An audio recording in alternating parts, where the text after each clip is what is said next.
So we're doing biscuits today. Our butter's not frozen yet. It's nice and it's kind of soft, it's cold. But what I like to do is grate it on a box grater. This is a tip on how to like really make those beautiful layers in the biscuits. You want really cold butter to do Really this, cold right? butter. And to make sure it's super cold, after it's grated, I put it back in the freezer. So you have these nice curls of butter. That's gonna give us And like if you beautiful keep layers. your butter in the freezer, you get a longer shelf life out of it. Yeah, totally. Yeah, when butter's on sale, stock up the freezer.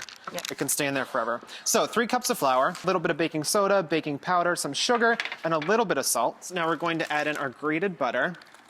And typically with a biscuit recipe, you would like get in there and start like kneading with your hands. But since our butter's nice and you know, Fluffy. nice and fluffy, it's and big flaky layers like that, we just toss it. Give it a quick toss.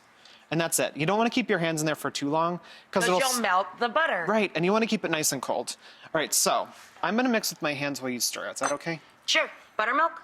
Yeah. So start pouring that in slowly, and I just like to use my hands when I do this. And eventually it'll come together. I really do find this to be a fun activity. And it's even more fun It's to do very it soothing, with you. yeah.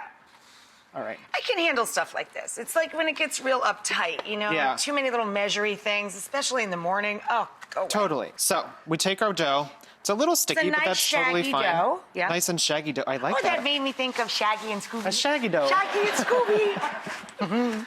And then I'm just gonna give it a little more flour. Beautiful. And this is the part that you have to be a little careful about. You don't want to like pound it down too much because that'll take out all of that nice aeration that we have in there. It'll take away the fluffiness. the and- fluff factor. Instead of like doing it in a big round like this and then cutting it out into rounds like my mom used to do, because then you have to like put it back into a thing and like cut it again. I just do it in a big old round like this and try to get it square. And then you just cut this into squares instead of doing rounds, because in that way you don't have to go back and knead it again. And then you just throw these right onto your sheet tray. And then you pop these into a super hot oven, and they get nice and get huge layers. They're beautiful. Show them some. Don't you have some to show But them? look at my hands. How fun is that? Oh. I got biscuit fingers. Never mind, Grant. I'll show them. I got it.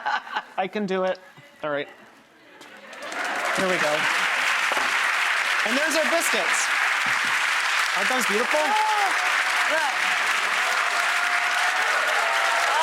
Look at those layers.